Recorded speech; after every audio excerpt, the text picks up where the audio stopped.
Dieu, il existe. Il est là. Il est là. Il est capable. Si tu crois que Dieu est capable de te délivrer, lève la main et témoigne qu'il est capable. Il est infiniment, abondamment, bien au-delà. Bien-aimés dans le Seigneur, recevez nos salutations de partout là où vous êtes, en Jésus-Christ. Nous voulons partager un message qui est simple, avec foi, que à la fin de ce sermon, je suis sûr et certain que rien ne sera plus de même dans ta vie et dans ma vie.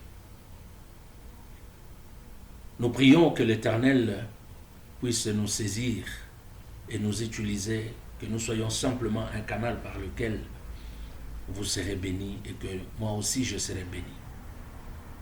Je prends la parole de Dieu et je fais une lecture dans le livre des Psaumes au chapitre 23, à partir du premier verset. La Bible dit « L'Éternel est mon berger, je ne manquerai de rien. Il me fait reposer dans de verts pâturages. Il me dirige près des eaux paisibles. Il restaure mon âme. Il me conduit dans les sentiers de la justice à cause de son nom. Quand je marche dans la vallée de l'ombre de la mort, je ne crains aucun mal, car tu es avec moi. Ta houlette et ton bâton me rassurent. Tu dresses devant moi une table en face de mes adversaires. Tu induis ma tête et ma coupe déborde. Oui, le bonheur et la grâce m'accompagneront tous les jours de ma vie et j'habiterai dans la maison de l'Éternel jusqu'à la fin de mes jours. Bien-aimés dans le Seigneur, cette lecture pourra nous conduire dans notre thème de ce jour que j'ai intitulé « Ne crains pas, je suis avec toi ». Ou je voudrais dire à quelqu'un « Ne crains pas, que Dieu est avec toi ». Dans cette situation très difficile et compliquée, Dieu est avec toi. Dans ce moment de confinement, Dieu est avec toi. Dans ce moment, peut-être tu te trouves sur le lit de l'hôpital, Dieu est avec toi. Oui, peut-être que tu es abattu, découragé par tout ce qui se passe tout autour de toi, dans ta maison, dans ton travail, et l'incertitude bat son plein. Mais j'aimerais te dire, Dieu est avec toi. Et nous parlons de David, de ce David qui était en brousse en train de paître le troupeau de son père pendant que Dieu cherchait un roi. Waouh. Bien-aimé, quel que soit là où tu es, quelle que soit la situation, le niveau que tu as, quel que soit, je ne sais pas, des problèmes qui accablent ta famille ou toi-même, bien-aimé, Dieu est en train de te chercher toi pour renverser la situation. Pendant que le peuple était désemparé, ne sachant pas qui va les diriger, parce que Saül était rejeté, mais Dieu était en train de chercher quelqu'un. Et il dit au prophète Samuel, il dit, jusqu'à quand continuera toujours à pleurer, car j'ai trouvé un homme selon mon cœur. Prends-lui, va dans la maison d'Isaïe, et là tu oindras quelqu'un, c'est David, que moi j'ai trouvé l'homme selon mon cœur. Bien-aimé, pendant que Dieu avait rejeté Saül, il le cherchait et il avait trouvé. Et quand on dit qu'on cherche, ça veut dire qu'il y a un besoin. Et je sais que la solution de ta famille, la solution de ton église, la solution de ton pays, la solution de ton entreprise, c'est toi. Dieu est en train de te chercher. Et Dieu veut te prendre pour que tu changes de situation dans le milieu où tu es. Et il envoie, c'est le prophète Samuel, il dit, va dans la maison d'Isaïe, parce que c'est là que je trouvais un homme selon mon cœur.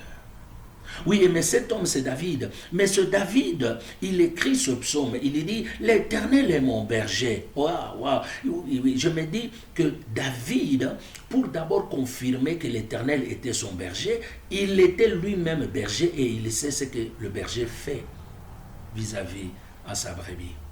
David était avec les brebis de son père. Il le savait. ce que lui faisait sur les brebis. Quand les brebis manquaient la nourriture, quand les brebis étaient malades, quand les brebis étaient blessées, il sait ce qu'il faisait. Et il dit que l'Éternel est mon berger, comme pour dire, moi je suis une brebis de Dieu. Waouh, quelle révélation! Si chacun de nous se considérait comme une brebis de Dieu, bien-aimé, la peur ne sera pas notre partage. Nous marcherons avec l'assurance. David, c'est le symbole de la foi. David, c'est l'image de la foi. David marchait avec foi. Il savait que même s'il y a un lion qui venait, il avait la foi. Il pouvait le saisir, le tuer. Il pouvait tuer l'ours. Il comptait sur l'Éternel. Il ne comptait pas sur les hommes. David avait la foi. Et c'est le symbole que David nous donne. David, c'est aussi le symbole de la persévérance. Malgré que son père l'envoyait, il partait, il revenait, il partait, il revenait. Mais il était toujours persévérant. David, c'est le symbole aussi des épreuves qui arrivent dans nos vies. Écoutez, il les a surmontées. Parce qu'il avait foi en Dieu. C'est pourquoi devant Goliath, il lui a dit, toi tu viens devant moi avec des armes, mais moi je viens avec l'esprit de l'Éternel, des armées que tu as insultées. Il savait qu'il y avait les épreuves. Et aussi, David, c'était l'image. C'est l'image aussi de l'humiliation qu'il connaissait vis-à-vis de sa famille, pendant qu'ils étaient dans les fêtes, pendant qu'ils étaient en ville, mais lui humilié, rejeté, oublié dans la forêt. C'est là qu'il était en train de faire nourrir les brebis. Pendant que tout le monde l'avait abandonné, pendant que tout le monde pouvait dire n'importe quoi, pendant que les autres étaient en train de bien manger, mais lui, il était en rose. Mais Dieu est allé le trouver là-bas. Bien-aimé dans le Seigneur, je prie que Dieu te localise. Localise ta maison, localise ton avenue, localise ton travail, localise tes enfants, localise ton mari, localise tout ce qui est perdu ou tout ce qui est négligé et oublié. David, c'est aussi l'image de la persévérance. Bien-aimé, continue à persévérer. David, enfin aussi, c'est l'image de l'obéissance. Il obéissait à la parole. Il obéissait à son père. Aujourd'hui, c'est difficile de trouver les gens qui obéissent à leurs parents. Car la Bible dit, l'obéissance précède, l'humilité précède la gloire. C'est cette obéissance renfermée dans cette humilité. Ça finit par l'élever. Bien-aimé, sois obéissant. Sois humble, l'Éternel t'élèvera. Dans cette situation dans laquelle où tu es, je suis sûr et certain que mon Dieu t'élèvera. Regardez le deuxième verset, là où il dit, plutôt le premier verset, il dit, l'Éternel est mon berger, je ne manquerai de rien. Il avait cette assurance que l'Éternel est mon berger, je ne manquerai de rien. Bien-aimé, quelle que soit la situation dans laquelle tu es, j'aimerais te dire que l'Éternel est ta solution. Tu peux manquer, mais le pourvoyeur, c'est Dieu. Le pourvoyeur, c'est Dieu. Le pourvoyeur de tes besoins, de tes problèmes, de ta santé. Dieu ne t'oubliera jamais et il ne t'abandonnera jamais. Dieu fait toutes choses bonnes en son temps. Je prie que ce jour, que tu comprennes que l'Éternel est ton berger. David dit que l'Éternel est mon berger, je ne manquerai de rien. Ça, c'est le deuxième verset. Et il ajoute, il dit, il me fait reposer dans des verts pâturages. Il me dirige près des eaux paisibles. Il me fait reposer dans des verts pâturages. Waouh, waouh, waouh. Dieu est merveilleux. Mon frère, le pâturage, c'est le symbole de la nourriture. Et Dieu, il lui donne la nourriture et il lui donne aussi de l'eau pour créer l'équilibre. Je prie, bien-aimé, que tu comprennes que Dieu ne peut pas t'abandonner. Oui, tu étais célibataire ou tu l'es, Dieu te donnera un mari ou une femme. Ou vous êtes déjà marié, Dieu créera l'équilibre jusqu'à ce que vous aurez un enfant. Parce que l'Éternel ne peut pas te donner seulement le mari ou seulement la femme sans qu'il vous donne un enfant. Parce que Dieu, c'est un Dieu qui apporte l'équilibre, la stabilité. Je prie que mon Dieu apporte la stabilité. Ne crains pas, Dieu connaît ta maison, il connaît ta situation, il voit et il est au contrôle. Il est avec toi. Dieu est avec toi. Et quand nous disons que Dieu est avec toi, ou Dieu est avec moi, c'est pour dire qu'il a les yeux pour voir. La Bible nous dit que la main de l'Éternel n'est pas courte pour sauver. Non, Dieu, sa main n'est pas courte. Et ses oreilles ne sont pas dures pour entendre. Oui, tes prières sont montées au ciel. L'Éternel est avec toi. Il dit, quand il nous donne cette nourriture, c'est pour que nous arrivions à comprendre que David avait posé sa foi sur l'Éternel. De la même manière, les brebis comptaient sur lui, que lui aussi, il doit compter sur le Seigneur. Dieu, quand il apporte la nourriture, c'est de manière équilibrée pour que nous ne puissions pas pleurer, nous ne puissions pas nous lamenter. Le temps est arrivé, mon frère, que tu dois tourner tes yeux vers le Seigneur. Le verset qui suit, il dit, il restaure mon âme, il me conduit dans le sentier de la justice à cause de son nom.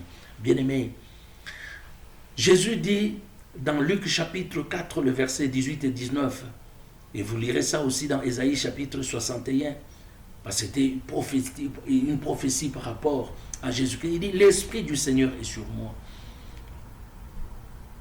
Oui, l'Esprit du Seigneur était sur Jésus-Christ afin de guérir même les cœurs brisés. Vous savez, le cœur brisé, c'est un cœur qui n'a plus de pardon. C'est un cœur qui n'a plus de sensations. C'est un cœur qui est abattu, délaissé. Oui, mais peut-être pendant que je parle, tu es abattu, tu es délaissé. Peut-être qu'avec la situation qui se passe même dans le pays, tu es vraiment abattu. Tu ne sais pas quoi faire. Regardez la situation, quand nous regardons dans le monde entier, il y a cette maladie coronavirus que personne n'a trouvé même le médicament jusqu'aujourd'hui. Les gens tâtonnent. J'ai entendu les gens qui sont venus avec des prophéties. Bien-aimés dans le Seigneur, je dirais même que ça c'était un temps où Dieu a voulu faire voir au monde que l'homme a des limites. L'homme a des limites. Il y a ceux qui ne croyaient pas que même quand vous allez à l'église, celui qui vous prophétise ou soi-disant prophète, il a aussi des limites. Le temps est arrivé que maintenant la Bible dit que vous les reconnaîtrez. C'est par leurs fruits. C'est le moment où vous pouvez maintenant reconnaître qui est en train de restaurer ou qui doit restaurer les âmes. Restaurer les âmes, c'est apporter la paix, apporter la joie, apporter la stabilité. Mais aujourd'hui, il n'y a personne qui apporte la paix. J'ai vu des gens qui ont déclaré des prophéties sur les toits. Ils ont crié que ce coronavirus, ça va se terminer le 27 mars. Il y a d'autres, la fin du mois de mars, c'est fini, le coronavirus va disparaître. Mais incapable aujourd'hui de certifier ce qu'ils ont déclaré. Parce que le coronavirus continue. Il y a des gens qui ont ressuscité même les morts. Les gens sont venus pour dire que non, je suis capable même de faire revenir quelqu'un à la mort. De la mort plutôt. Oui, nous les avons vus. Mais tous ces gens qui meurent de coronavirus, je n'ai pas vu un prophète aller même demander le corps de l'un de ces morts-là pour qu'il revienne à la vie. J'ai vu les gens se lever dire que nous sommes capables. Quelqu'un, il prophétise même la maison de quelqu'un, sa chambre à coucher. Pendant qu'il est avec lui dans l'église, il dit, je vois ta chambre à coucher, je vois ton lit, je vois ceci. Ils connaissent tout, ils connaissent les noms de la famille, les noms du grand-parent, même celui qui est mort il y a 30 ans, 50 ans. Ils le connaissent. Mais incapables aujourd'hui de nous dire quelle est la couleur du coronavirus. Incapables de nous donner la grandeur ou même la dimension de coronavirus, la couleur de coronavirus. Incapable de nous dire comment est-ce que ça se transmet de l'homme, comment le virus est en train de circuler dans l'air. Incapable. Incapable. C'est pour vous dire que l'âme de quelqu'un ne peut être restaurée que par la parole de Dieu. Je sais qu'il y aura des gens qui viendront dans les jours à venir comme prophètes en différé pour dire Dieu m'avait dit. Tous ces prophètes des nations, où sont-ils passés? Où sont-ils passés? Il y a des gens qui ont marché dans la boue, ils ont avalé de l'eau sale, ils se sont mis de poudre avec tous les versets du monde, comme pour dire que Dieu lui a dit, mais ce coronavirus continue. Il y a des gens, la science qui disent que ça peut même aller jusqu'à 2 ans, 3 ans. Et il y a même les gens qui commencent à nous préparer moralement, psychologiquement pour dire que nous devons apprendre à vivre avec. Mais où sont passés tous ces prophètes? Bien-aimé, mon problème, j'aimerais te dire que ne regarde pas à cette maladie, mais regarde à la parole de Dieu qui est une prophétie par excellence. Et aujourd'hui, je prie pour que tous ces gens-là qui suivaient ces prophètes du tic au tac, ces prophètes de ceci ou de cela, d'arrêter et de comprendre le temps de la confusion est arrivé dans leur camp. Parce que la Bible dit, je frapperai le berger et les brebis se disperseront. C'est le moment où Dieu a frappé ces églises-là, a frappé ces prophètes-là. Frapper, ce n'est pas seulement à l'aide du bâton. Frapper, ce n'est pas seulement à l'aide de frapper quelqu'un avec la maladie. Mais Dieu, il peut le confondre par ce qui sortait de sa bouche. Pour que Dieu reste Dieu au travers de sa parole. Je prie mon frère et ma soeur que tu viennes au Seigneur et que tu dises, Seigneur, aide-moi.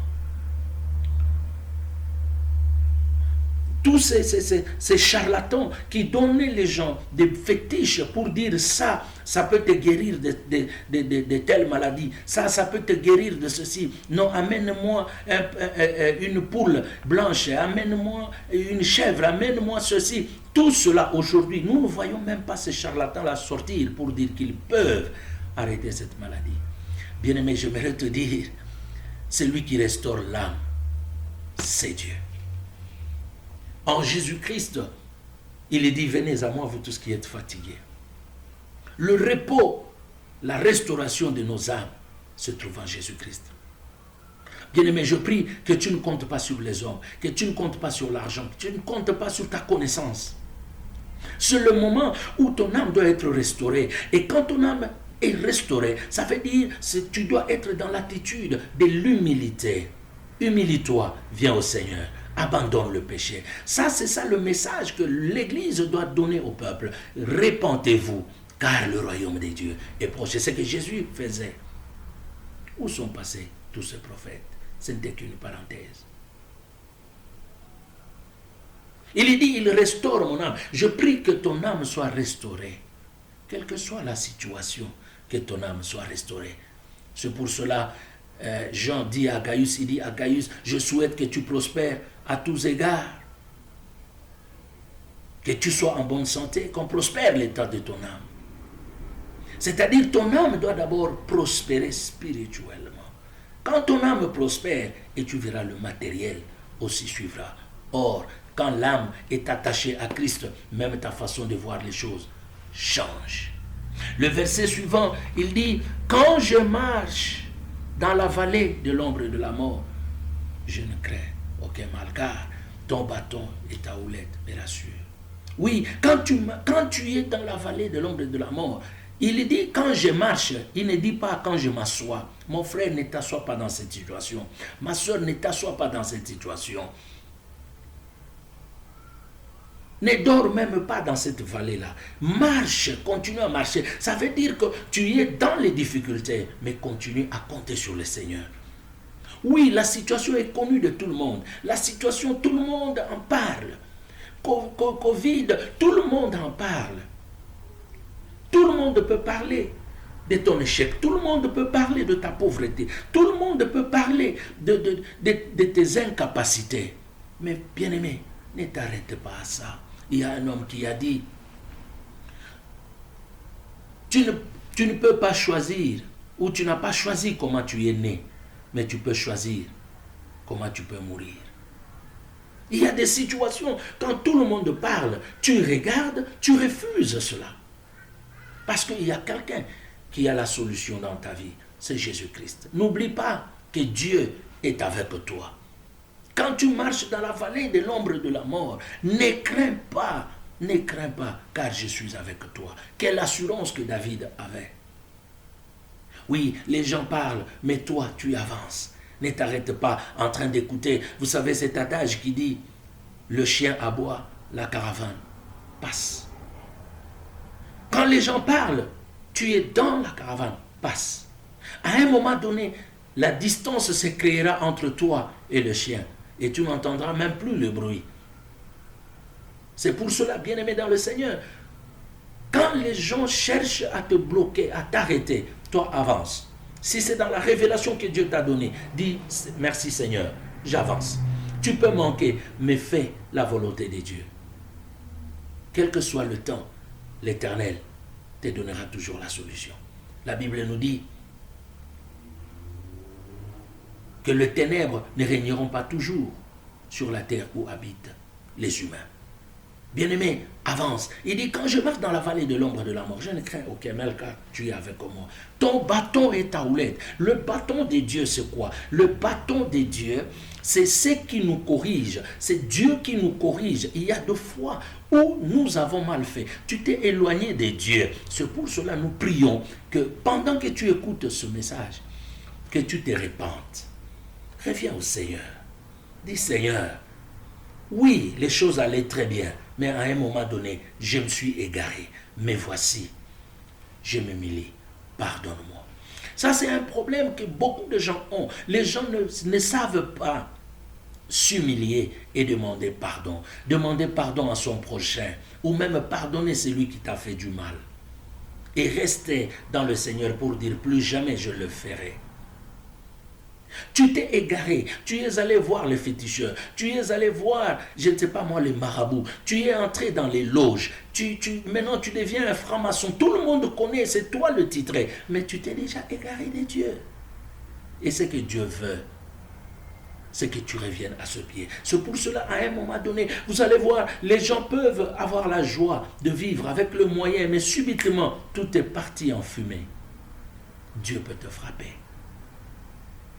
Et le bâton là, te remet sur le chemin. Coronavirus, ça peut être un bâton de Dieu, quelle que soit la connotation que nous pouvons donner à cette maladie. Peut être biologique, peut être ceci, démoniaque, satan, tout ce que vous voulez. Mais ça peut être un bâton que Dieu nous a donné, afin que le foyer se redresse. Ceux qui n'étaient plus ensemble, c'est une occasion dans ce confinement de rester ensemble. Il y a des gens qui ne pouvaient pas dormir à 20 heures. C'était difficile pour eux, peut-être que Dieu veut que tu aies le temps de te reposer. Il y a des gens qui ne pouvaient pas rester dans leur maison avec leur famille, mais Dieu peut-être, il t'a donné l'occasion que tu amendes. Il y a des gens qui étaient tellement avides d'argent, d'avoir l'argent à tout moment, et quand il a cet argent-là, il fait des dépenses inutiles. Mais Dieu, il veut que cette fois-ci, ce que tu avais, que tu saches comment conserver. Il y a d'autres, pour avoir de l'argent, il faut manipuler les gens, il faut tuer ceux qui sont dans le gouvernement. Ils pillent l'argent de l'État comme ils veulent. Mais maintenant là, tu vas demander le subside dans la caisse de l'État pour faire quelles dépenses? Il n'y en a pas. Dieu veut redresser même les présidents de république, des pays, en commençant des présidents, le gouvernement et même le peuple, pour savoir que non, le temps est arrivé, que chacun doit être honnête là où il est. C'est le bâton de Dieu. Et si aujourd'hui le peuple n'arrive pas à comprendre la correction que Dieu a imposée dans tous les pays. Oh, bien-aimé, je vous dis que ça sera encore pire que ça. C'est le moment où le chef de l'État, que moi, ma prière est de voir les présidents de la République, un président dans son pays, il peut dire à tout un chacun, tel jour, nous avons la prière. Que chacun prie dans sa maison.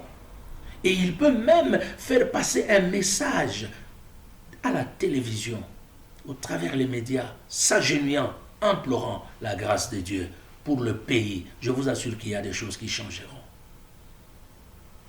C'est le moment où même un président de la République peut s'humilier à cause de son pays. Oui, aujourd'hui, c'est vraiment difficile de voir ces choses. Mais quand vous lisez dans la Bible, souvent quand il y avait un problème qui s'est passé, le prophète s'approchait du roi et le roi s'humiliait avec tout le peuple. Si toi, un président d'un pays quelconque, que tu es en train de suivre ce message, je vais te dire, si tu t'humilies, oh, je te dis, mon frère, tu sauveras même ton pays. Le bâton. Et la houlette, c'est pour nous sauver des situations difficiles. Vous savez, la houlette se termine avec un petit crochet au bout du bâton. C'est-à-dire que quand la brebis tombait dans un trou et le berger venait pour mettre ça accroché à la brebis pour le tirer du trou. Je prie pour que tu sois aussi tiré de ce trou-là, de ce bourbier, de ce problème. Et le verset qui suit, il dit, tu dresses une table devant moi.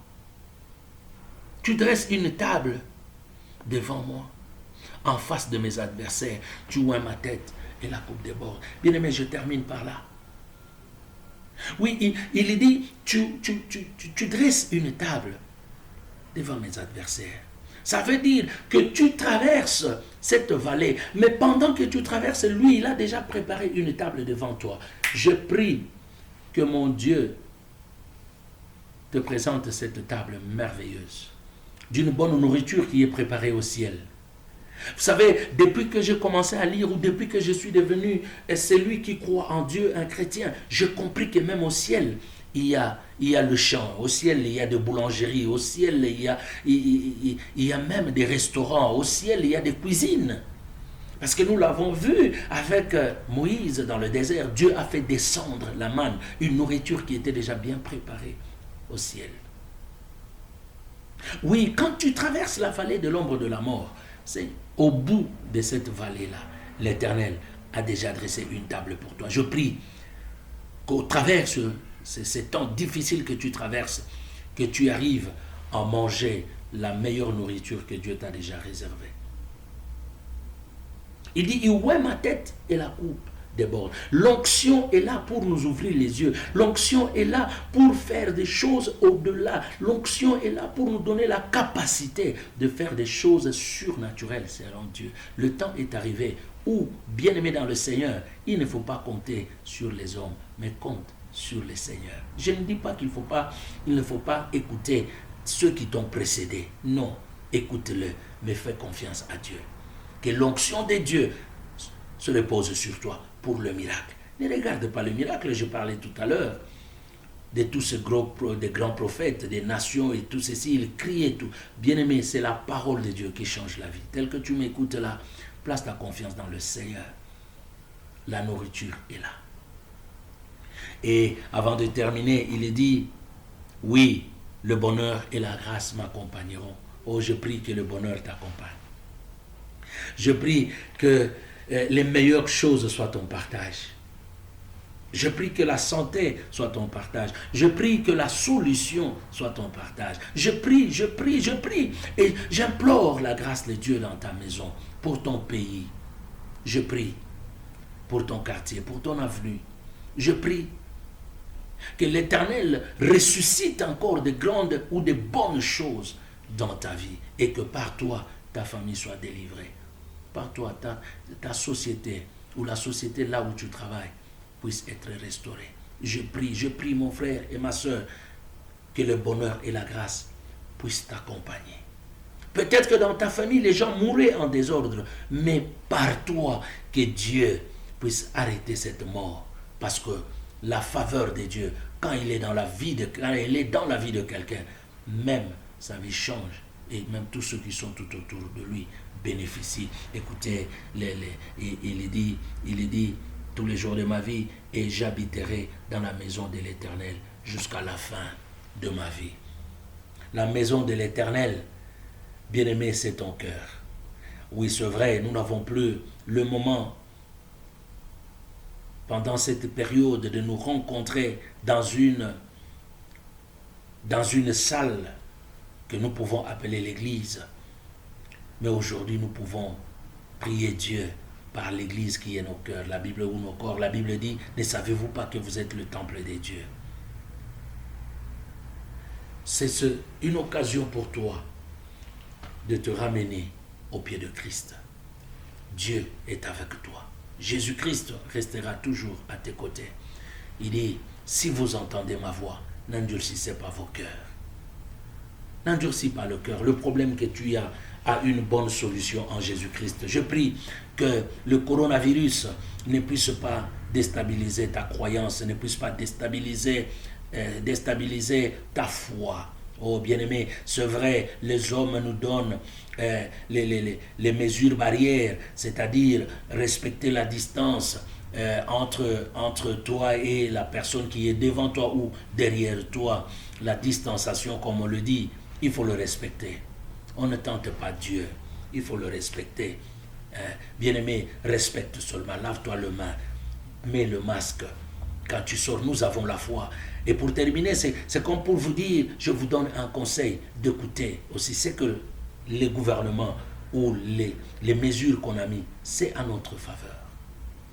Nous avons la foi, bien sûr, mais tu ne peux pas aller devant un véhicule, tu te jettes, tu dis, bon, j'ai la foi, même si ce véhicule-là me cogne, je ne vais pas mourir. Non, frère, tu vas mourir.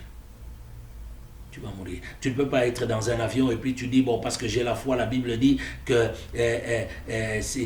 même si tu tombes en l'air, les anges seront là afin de te saisir pour que ton pied ne puisse pas heurter. Oui, c'est un verset de la Bible, mais si tu le comprends dans ce sens-là, tu l'interprètes mal. Tu tomberas du ciel sans parachute et tu vas mourir. Nous avons la foi et nous respectons aussi les lois du pays. D'abord, un chrétien, c'est un bon citoyen. Voilà le message que je t'ai amené, bien-aimé. Dieu est avec toi. Mais contrôle la manière dont tu vis. Si tu as des problèmes avec les gens, arrange, demande pardon, humilie-toi et l'Éternel te bénira. Il est avec toi. Cette maladie ne te tuera pas. Ces difficultés-là ne surmonteront pas la grandeur de Dieu.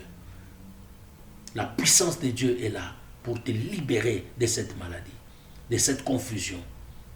La puissance de Dieu est là pour te ramener à la joie. Jésus dit, vous n'avez pas encore demandé, mais demandez en mon nom. Mon Père vous donnera afin que votre joie soit parfaite. Dieu est avec toi et qu'il vous bénisse au nom de Jésus. Amen. Bien-aimé, j'aimerais prier avec toi. J'aimerais, de là où tu es, si tu étais dans la distraction et que tu veux revenir au pied de Dieu, je vais prier avec toi. Ou si toi tu es dans une situation très compliquée ou dans une maladie, tu as perdu l'espoir, je vais prier avec toi. Seigneur Dieu, je prie pour mon frère et ma soeur qui m'a suivi en ce jour. Je bénis ton nom parce que la Bible dit que ta parole est esprit et vie. Je prie pour que mon frère, à partir d'aujourd'hui, qu'il se rende compte que tu es avec lui, que nous parlons comme David, qu'il déclare aussi que l'Éternel est mon berger. Fais un miracle dans sa vie, bénis-le, bénis sa femme, bénis ses enfants, bénis son mari, bénis Seigneur son entreprise, bénis le pays, bénis Seigneur notre Dieu, tout ce que nous sommes en train, Seigneur, de chercher à avoir dans nos vies, Seigneur. Oh, que ta faveur coule, que les bonheurs nous accompagnent partout là où nous irons. Père, préserve-nous, protège-nous de cette maladie, oh, qui terrasse le monde, cette maladie qui amène la peur, Seigneur, mais que nous puissions compter sur toi. Bénis, Seigneur, mon frère, bénis ma soeur, libère-le de toutes les chaînes de l'ennemi, au nom de Jésus-Christ. Amen. Que mon Dieu vous bénisse.